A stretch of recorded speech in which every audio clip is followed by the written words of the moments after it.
윤석열 대통령이 광복절 경축사에서 내놓은 이른바 담대한 구상을 두고 북한 김여정 부부장이 막말을 쏟아내며 절대 상대하지 않겠다 거부 의사를 드러냈습니다.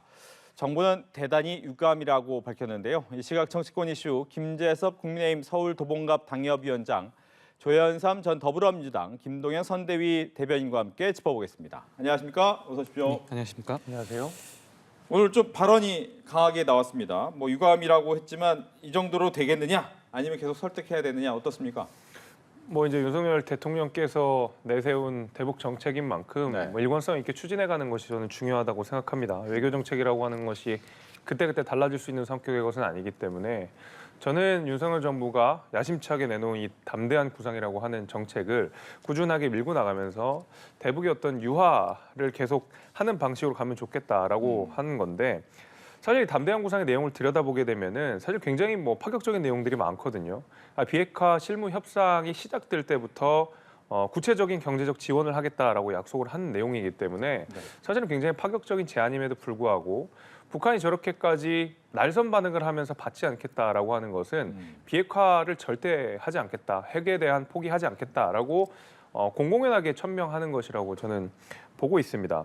게다가 이제 윤석열 대통령의 취임 100일 기자회견의 내용을 보게 되면은 경제 지원을 하지만 체제 안전 보장에 대해서는 약속을 하지 않으셨거든요. 그거는 대한민국의 소관이 아니다. 분명히 선을 그으셨기 때문에 거기에 대한 반발이지만 사실은 우리 정부에서는 끊임없이 대북 유화 정책으로 대북 관계 완화를 위해서 노력을 하고 있는데 북한이 저런 식으로 나온다 그러면 사실은 북한에게 책임이 돌아가게 되는 것이죠. 이제 더 이상 우리 대한민국의 탓을 할 수 없게 된다는 점에서 저는 그럼에도 불구하고 앞으로도 이 담대한 구상이라고 하는 것 일관성 있게 밀고 나가야 된다 이렇게 생각합니다. 네. 문재인 대통령 임기 마지막 무렵에도 좀 강한 발언을 많이 내놓긴 했는데 이번엔 또 윤석열 대통령의 이름을 거론하면서 또 강하게 얘기를 했단 말이죠. 왜 그럴까요? 일단 북한 측이 이런 담화 내용에 대해서 그런 문구 하나하나에 대해서 큰 의미를 부여할 필요는 없을 것 같습니다. 그 내용을 좀 두고 봐야 될 것 같은데요. 이번에 담화 같은 경우에는 핵심이 핵 문제에 있어서 핵을 포기하지 않겠다는 의사를 더욱더 분명히 했다라고 볼 수 있을 것 같습니다. 근데 지금 여기 정부에서는 권영수 장관의 경우에는 민간이라든가 종교단체 차원에서 네. 교류를 먼저 활성화시켜 보는 방안에 대해서도 말씀을 하셨는데 그와 같은 선후 관계를 먼저 말씀하시는 거는 불필요하다고 보고 어찌됐건 정부 입장에서는 대화의 창을 여전히 열어둬야 되고 다각도로 접근을 해서 문제를 해결하려는 노력을 보여야 한다. 그렇게 생각합니다. 알겠습니다. 그리고 이제 어제 나왔던 얘기 중에 하나가 이제 대통령실을 좀 바꾼다라는 부분인데 일단 명확한 건 일요일 정도가 되면 더 명확하게 나올 것 같지만 정책기획수석을 좀 신설하겠다. 즉 작은 대통령실의 기조는 유지하지만 좀 필요한 부분이 있었다라는 얘기를 하는 것 같아요. 좀 잘 되는 변화입니까? 저는 좋은 변화라고 생각을 하고요. 사실 이제 국정 지지율이 100일이 된 지금 시점에서 상당 부분 낮다라는 문제의식이 반영된 인사 조치라고 저는 보고 있는데 네. 사실은 이제 대통령의 정책, 그다음에 윤석열 정부의 정책이라고 하는 것들 중에서는 정말 좋은 내용들이 많이 있습니다. 원전에 대한 정상화 이야기도 있고요. 연금 개혁에 대한 의지도 표방을 하셨고 그 밖에도 여러 가지 좋은 정책들이 많이 있거든요. 또 한미 동맹도 강화되는 부분들 이런 부분들이 있는데 사실 그런 것들이 다소 많이 묻혔다라는 비판 의식이 분명히 있습니다. 그래가지고 정책이 아무리 좋은 정책이 있다 하더라도 이것을 국민께 어떻게 선보일까는 좀 다른 문제거든요. 네. 그러니까 우리가 아다르고 어다르다는 말을 하는데 이것을 아로 이야기할 것이냐 어로 이야기할 것인가가 정무적 판단이라고 한다 그러면 아로 이야기한다고 결정을 했을 때 그것을 얼마큼 국민께 가닿게 말씀을 드릴 수 있느냐 이것이 또 홍보의 문제인데 지금까지 윤석열 정부에서 추진하고 있는 좋은 정책들이 사실은 이런 소통의 문제 내지는 홍보의 문제 이런 걸로 인해서 가려진다는 문제의식이 분명히 있는 것이고 그런 면에서는 저는 홍보와 정무에서의 인사교체들이 일어난다고 하는 것은 굉장히 긍정적인 변화라고 생각을 하고 정책기획수석이 또 들어가면서 지금 다 흩어져 있는 여러 정책들을 하나로 좀 통합을 해서 메시지가 엇갈리지 않도록 과거에는 우리가 노조 문제, 그러니까 노동 문제에 관련돼서도 대통령의 입장과 장관의 입장, 그다음에 대변인 입장이 좀 다르다 보니까 국민들께서 혼선이 있는 부분들이 있었거든요. 예, 이런 메시지의 혼선이 일어나지 않도록 어떤 정책이라는 큰 틀 안에서 수석 체계에서 이를 가다듬고 국민들께 좀 더 효과적으로 전달할 수 있는 방법으로 조금 진화하는 것이 아니냐라는 생각이 좀 듭니다. 네. 추가적으로 하나만 더 질문드리면 김은혜 전 의원을 홍보수석으로 하겠다라고 내정됐다라는 얘기도 많이 나오는데 21일까지 미뤄둔 이유가 있습니까? 글쎄요, 그것까지는 뭐 정확하게는 제가 알지는 못하지만은 네. 제가 김은혜 전 의원에 대해서 평가를 할 수 있는 부분은 제가 과거에 이제 김종인 그 비대위원 체제에 당시에 이제 당의 대변인과 제가 비대위원으로서 만난 일이 있고 네. 그 이후에 김은혜 의원은 윤석열 캠프의 대변인, 그다음에 인수위에서의 대변인을 하면서 굉장히 안정적인 그 이 운영들을 보여줬거든요. 기자와의 관계라든지 아니면 메시지를 전달하는 방식, 정무 감각 이런 것들을 굉장히 탁월한 사람으로 알고 있고 게다가 윤석열 대통령의 심중을 가장 잘 읽을 수 있는 사람, 그 윤석열 대통령의 마음을 가장 잘 표현할 수 있는 사람이 김은혜 의원이다라는 평은 굉장히 국민의힘에서도 널리 퍼져 있습니다. 근데 그런 의미에서 홍보수석에 김은혜 의원이 들어간다고 하는 것은 저는 굉장히 긍정적인 인사다, 좋은 인사다라고 생각을 합니다. 예. 대통령실이 조금은 바뀌지만 밖에서 보는 것처럼 더 많은 변화가 있어 보이진 않는다라는 비판도 있습니다. 네, 우선 지금 정책기획수석을 신설하겠다라고 하는 말씀은 그 우선적으로 나쁘지 않은 것 같습니다. 지금까지 국정이 난백상이 많이 드러나지 않았습니까?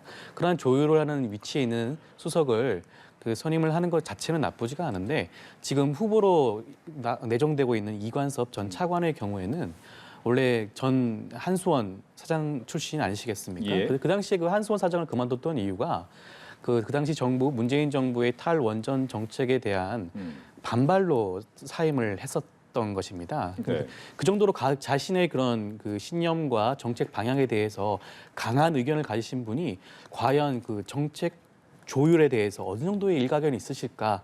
일단 그 부분은 조금 의심스럽고 걱정스러운 부분도 있고요. 예. 그리고 홍보수석의 경우에는 지금 김은혜 전 의원 같은 경우에는 원래 인수위 대변인도 하셨고 그다음에 갑작스레 경기도 지사 후보로 차출이 됐지 않았겠습니까? 그리고 또 낙마를 하셨는데 근데 그 과정에서 엄청나게 많은 의혹들이 나왔었습니다. KT 부정채용 의혹이라든가 본인의 재산 신고가 누락됐던 부분, 네. 그다음에 경기맘 논란이라든가 숱한 논란이 있었는데 또다시 그럼에도 불구하고 어떻게 보면 윤심에 가까운 그 김은혜 전 의원을 홍보수석으로 내정하고 다시 부르는 거는 어떻게 보면 우리가 보통 그렇게 말하지 않습니까? 회전문 인사라는 말을 많이 하는데 자기의 사람을 또다시 선임할 수밖에 없다는 것이 좀 안타까운 부분이다.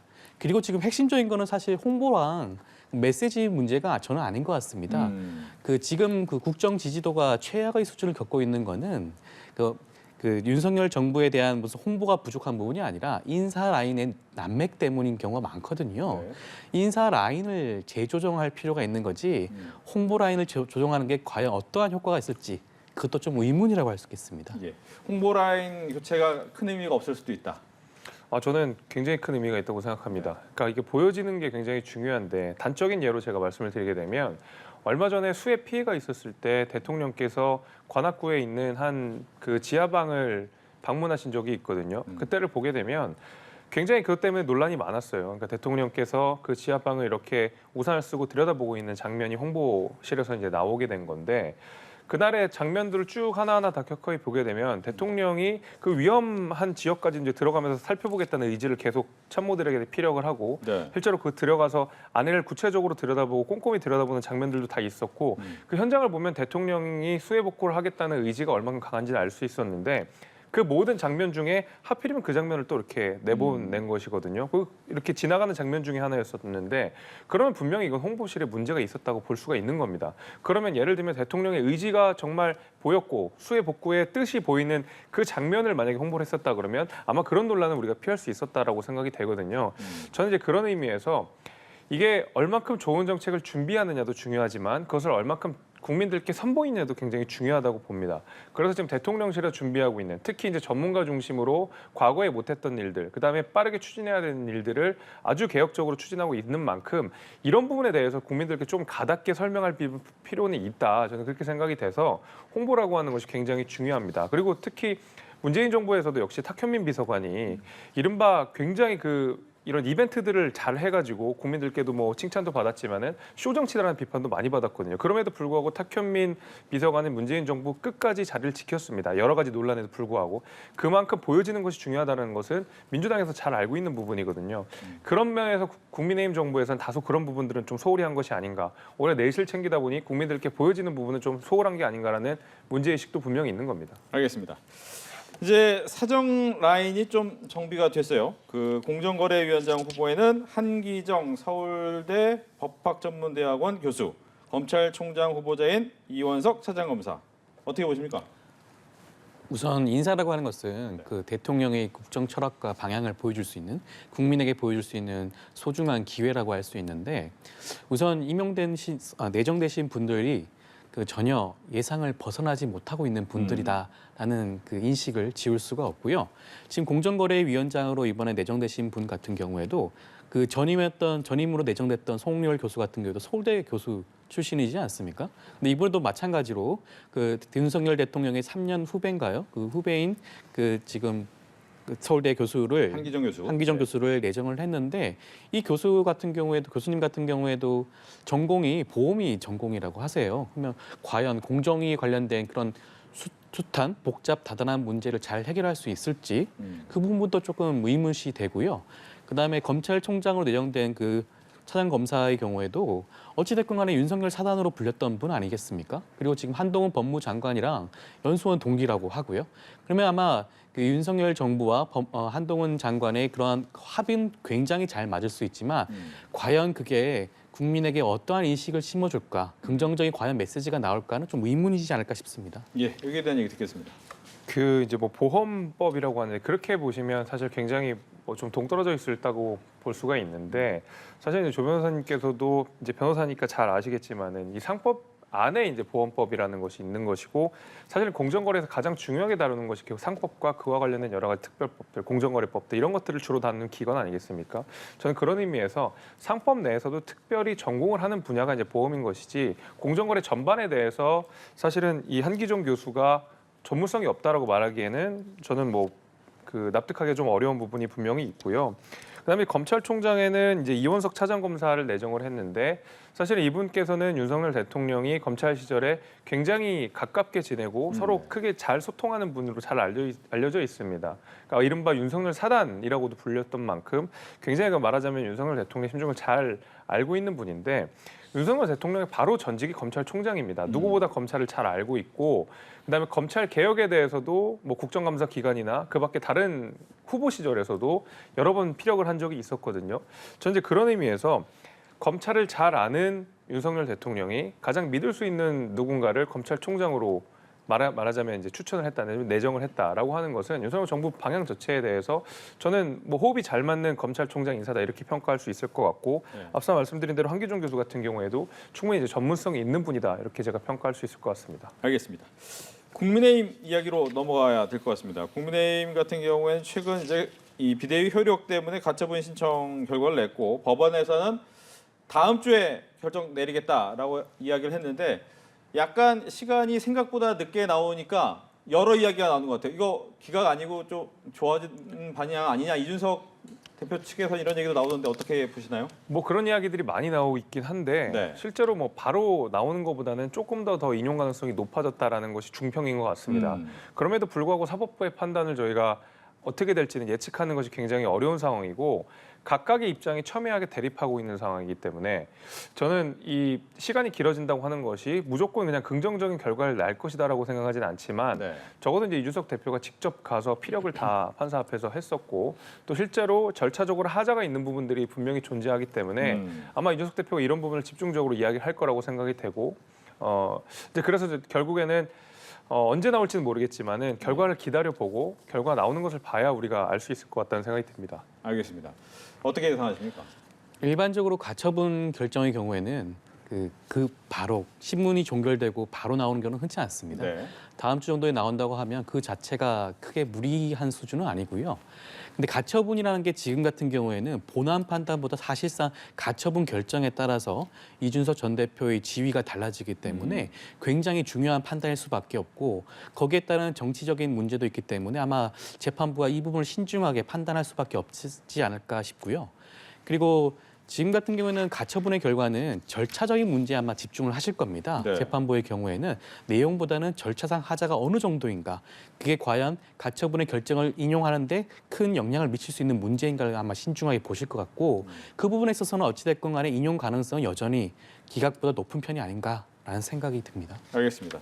다음 주 좀 봐야 되는데 문제는 이제 이준석 대표가 뭐 성향도 있지만 가만히 있는 스타일은 아니에요. 그래가지고 많은 얘기를 하는데 그 수위가 조금은 세졌다라고 볼 수가 있습니다. 어떤 생각하는 걸까요? 일단 이준석 대표는 가처분 신청이 기각된다고 하더라도 네. 결국 본안 소송으로 또 가서 아마 법적인 대응을 하겠다는 것을 시사한 것으로 제가 알고 있습니다. 아마 그럴 것 같고요. 그러니까 이준석 대표에게 남은 카드라고 하는 것이 결국에는 두 가지밖에 없는 거 아니겠습니까? 법적으로 지금 그 우리 국민의힘 정당에서 일어나고 있는 절차적 하자에 대해서 부당함을 호소하는 방식이 하나가 있을 테고, 하나는 여론전을 통해서 자신의 부당함을 호소하는 방법이 있을 테지만 네. 지금 시발 가처분 그 신청해 놓은 것은 이제 진행이 되고 있는 상황이니까 이준석 대표가 여기에 대해서 추가적으로 뭔가 하기에는 어려운 상황이고, 그렇다면 남은 것은 여론전이거든요. 근데 여론전이 사실 이준석 대표를 향해 많은 분들이 비판을 하고 계십니다. 당의 원로부터 또 청년이라고 부르는 분들까지 많은 비판을 하고 있는 와중에 이준석 대표가 이것을 거의 대부분 다 대응을 하거든요. 네. 그러니까 참지 않는 스타일이기 때문에 아마 여론전이 조금 더 격화될 가능성이 높다. 왜냐하면 가처분 신청대로 진행이 되는 것이고 본인이 할 수 있는 지금 당장에 하는 것은 결국 여론전이기 때문에 메시지 수위가 점점 올라갈 수밖에 없다, 이렇게 봅니다. 예. 근데 보니까 이제 하나 더 얘기를 한 것이 내년 6월에 전당대회를 치르자, 즉 자기도 나올 수 있겠다라는 얘기를 하는데 뭐 일부 여론조사를 보면 지지율이 좀 있거든요 아직까지. 예. 그건 어떻게 봐야 됩니까? 그러니까 이준석 대표가 부당하게 본인이 해임됐다고 생각하기 때문에 네. 다시 그 대표의 자리를 찾을 수 있다라는 생각을 가지고 계신 것 같습니다. 음.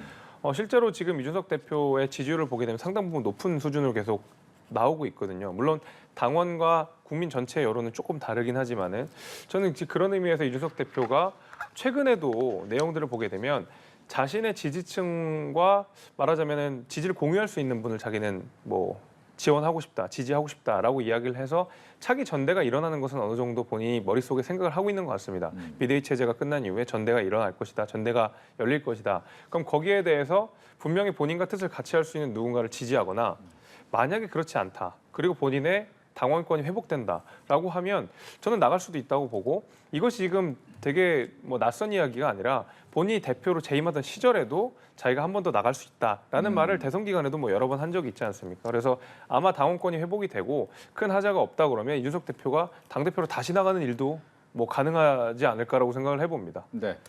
민주당에는 이렇게 질문드리겠습니다. 물론 같은 사안은 아닙니다만 박지원 전 비대위원장 같은 경우에도 청년 정치의 하나의 아이콘이었는데 어떻게 보면 좀 불미스럽게 원하지 않는 방식으로 나가게 됐단 말이죠. 이준석 대표 역시도 국민의힘 쪽에서의 정치 아이콘이란 말이죠. 청년 정치 아이콘. 근데 두 양쪽 모두가 좀 힘을 못 쓰는 이유는 어디에 있다고 봅니까? 일단 우선 그 박지원 전 비대위원장과 이준석 전 대표가 지금 낙마한 이유가 조금 다르다고 할 수 다르죠. 있죠. 네. 예, 윤리위에 따른 징계에 대한 것이니까요.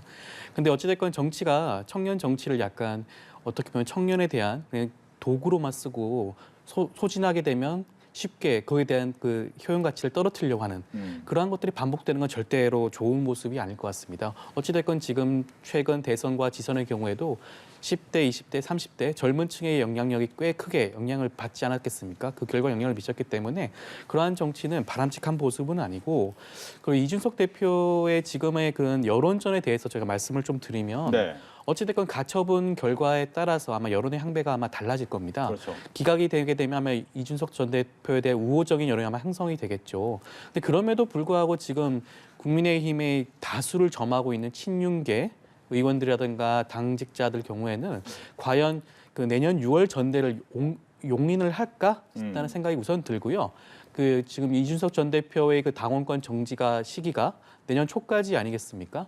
아마 그 전에 어찌됐건 간에 전대를 마무리 짓고 그 이준석 전 대표의 그러한 복귀를 배제하려는 그런 모습을 보이지 않을까 싶습니다. 네. 이 얘기는 어떻게 들으십니까? 전대가 이준석 대표의 당원권 정지 전에 끝날 거다. 그럴 수도 있다고 생각합니다. 네.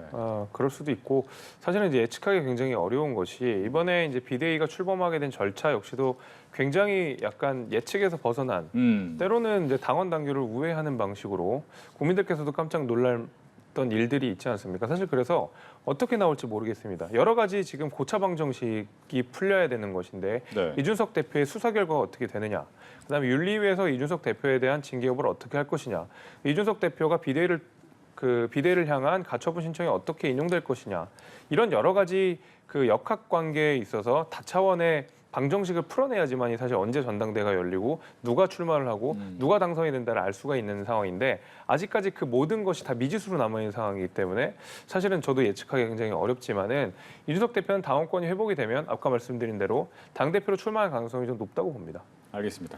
민주당 얘기하겠습니다. 당원 80조 얘기 계속 나오는데 일단은 약간의 절충안으로 넘어갔죠. 근데 문제는 강경한 목소리들은 계속 반대하고 또 거기에 대해서 그렇게 바꿔주면 안 된다라는 얘기가 계속 나오는데 이제 이대로 끝날 수 있습니까? 아니면 또 계속 갑니까? 이런 얘기.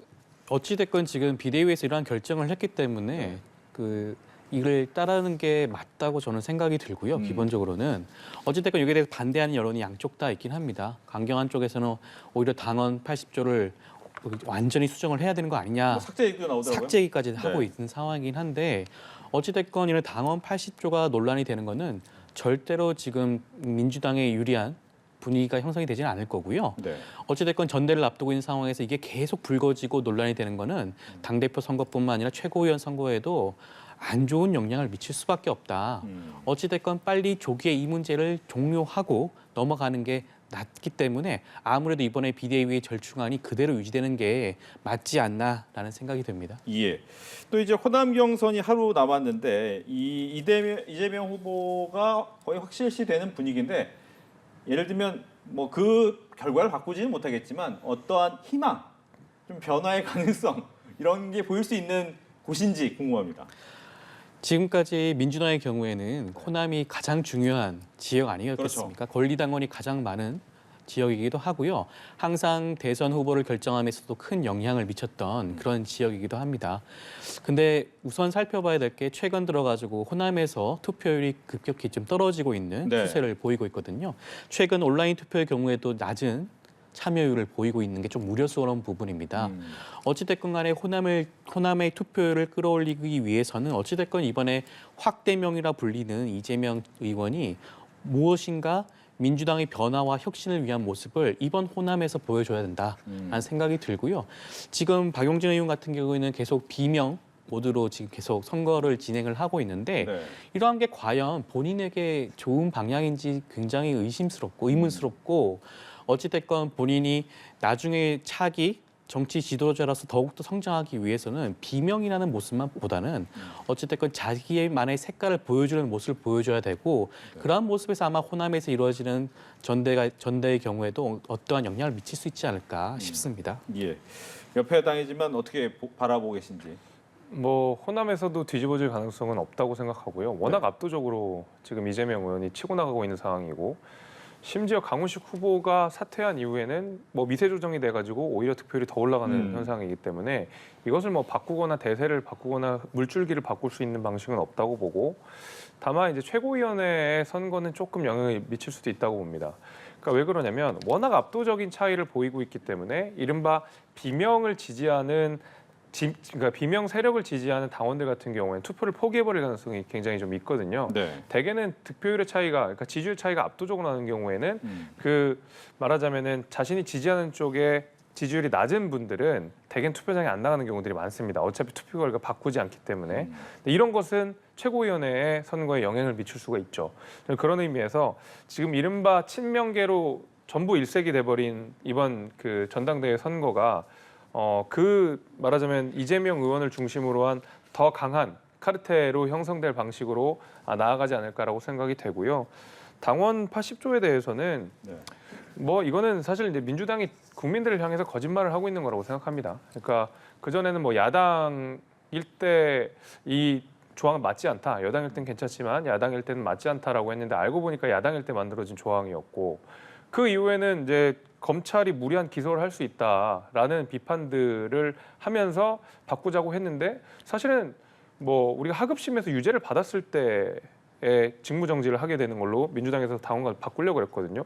근데 이거는 법원의 판단이기 때문에 검찰이랑 아무 상관이 없습니다. 검찰은 기소를 하는 것이고 결국 법원의 판단에 의해서 직무 정지 여부가 결정되는 것이기 때문에 검찰 핑계를 대는 것도 굉장히 이상한 일이고요. 민주당의 당무위라고 하는 것이 결국 최고위원과 당대표가 들어가 있는 기구 아니겠습니까? 그 누가 당대표에 입김해서 자유로울 수가 있겠습니까? 그 당무위원회가 차기의 공천을 받아야 되는, 차기 총선에 출마해야 되는 분들인데 과연 대표랑 다른 메시지를 내기가 얼마나 좋은 구조냐라는 데에서는 저는 굉장히 회의적이고, 게다가 이재명 의원은 지금 대장동 의혹과 관련돼서도 대장동의 몸통이 윤석열이다라고 주장하고 있는 상황 속에서 과연 대장동과 관련된 수사나 기소가 이루어질 때 그것을 자신에 대한 적법한 수사라고 인정할 가능성이 얼마나 되느냐, 저는 제로라고 봅니다. 그런 의미에서 지금 당무위로 바꾼다는 것 자체가 저는 국민들을 굉장히 기만하고 속이고 이런 거라고 저는 보고 있습니다. 네, 반론 듣겠습니다. 우선 그 이재명 의원에 대한 방탄 논란이 좀 있긴 하지만 그 부분만 살펴보면 안 될 것 같습니다. 어찌됐건 이거는 모든 당직자에 해당되는 문제였긴 했었고요. 지금 같은 경우에도 월성 원전에 대한 수사가 시작된 거와 함께 어찌됐건 전 정부에 대한 수사가 굉장히 강도 높게 이뤄질 가능성이 높아 보이는 상황 아니겠습니까? 전 정부에 연루되어 있는 의원들이 많습니다. 당직자도 많고요. 그런 부분들에 대한 수사가 이루어지고 기소가 이루어지게 되면 어쩔 수 없이 그분들이 다 모두가 당직을 정지가 되는 상황이 이루어질 수밖에 없는데 네. 어찌됐건 사법부의 판단을 받기 전까지는 무죄 추정의 원칙이 지켜져야 함에도 불구하고 과연 그걸 정지하는 게 맞나라는 논란이 있었던 것이죠. 어찌됐건 지금 절충안이 이루어졌고 그 절충안이 아마 통과될 것으로 보이니까 이 정도 수준에서 그러한 논란을 마무리 짓는 게 맞을 것 같고요. 그리고 방금 그 최고위원에 대해서 말씀을 하셨는데 어찌됐건 이번 선거는 당대표와 최고위원이 친명계 위주로 꾸려질 가능성이 굉장히 높은 네. 선거입니다. 근데 그걸 카르텔이라고 표현하기는 조금 무리가 있을 것 같고요. 어찌됐건 지금 민주당이 그 윤석열 정부와 그다음에 그 집권 여당의 내용에도 불구하고 네. 반사이익을 누릴 수 없는 상황인 것은 어찌됐건 강한 민주당으로서의 모습을 보여주지 못하고 있었다. 거기에 따른 여론 결과가 오히려 반사이익을 얻지 못한 게 아닌가라는 생각이 들거든요. 예. 어찌됐건 친명계로 구성될 그 민주당의 최고위가 그러한 모습을 보여주게 되면 어찌됐건 대한 정당으로서의 모습을 두드러지게 보여줄 수 있을 것이고 그러면 국민 여론도 돌아올 수 있을 것이다라는 생각이 듭니다. 알겠습니다. 시간이 없기 때문에 짧게 같은 질문 드립니다. 지금 대통령 기록물을 압수수색이 들어갔습니다. 전 정부까지 7번이었고 이번에 오늘 2번이 있었습니다. 월성 1호기 관련해서 그리고 나선 강제엄인 북송을 통해서 이 두 개에 대해서 이제 대통령 기록물에 대해서 압수수색이 있었는데 여기에 대한 얘기를 하나씩 짧게 듣겠습니다. 애초에 그 우리 산업자원부 블랙리스트 사건이 있었을 때 네. 백운규 장관이 마음대로 블랙리스트 작성하기는 어려웠을 것이다. 왜냐하면 산자부 밑에 있는 여러 공공기관들은 다른 부처와는 다르게 굉장히 그 대한민국의 어떤 큰 국정 기조에 영향을 줄 수 있는 큰 에너지 사업들 이런 것들이거든요. 과연 그 산자부 장관 혼자서 이것을 결정할 수 있었느냐라는 물음들이 항상 남아 있었습니다. 그렇기 때문에 사실 산자부 블랙리스트 사건을 수사하는 과정은 당연히 청와대까지 갈 수밖에 없다라는 것이 그 당시에도 중평이었고 저는 그런 절차라고 생각합니다. 문제가 있는 부분들은 그것이 전 정부든 전전 정부든 현 정부든 수사가 진행돼야 되는 것이죠. 문제가 있는 부분에 대해서 수사가 진행되는 건 당연한 말씀이죠. 그런데 어찌됐건 우리가 이명박 정부 시절을 떠올릴 수밖에 없지 않겠습니까? 정권 교체기마다 전 정권에 대한 이런 집중적인 수사가 개시되는 것 자체가 굉장히 우려스러운 부분이라고 할 수 있고 어찌됐건 지금 월성 원전 사건의 경우에도 고발 대상자가 문재인 전 대통령도 포함되어 있습니다. 그러면 최종적인 과연 검찰의 목표가 어딘가라는 데 대해서 의심을 하지 않을 수가 없겠죠. 어찌됐건 그러한 수사가 무리하게 진행되다 보면 전 정권에 대한 탄압 여론이 들끓을 수밖에 없을 것이고 그것 자체가 윤석열 정부에 대해서 우호적인 결과가 나오지 않을 것이다. 그런 생각이 듭니다. 알겠습니다. 이렇게 해서 정치권 이슈 두 분과 함께했습니다. 오늘 얘기 잘 들었습니다.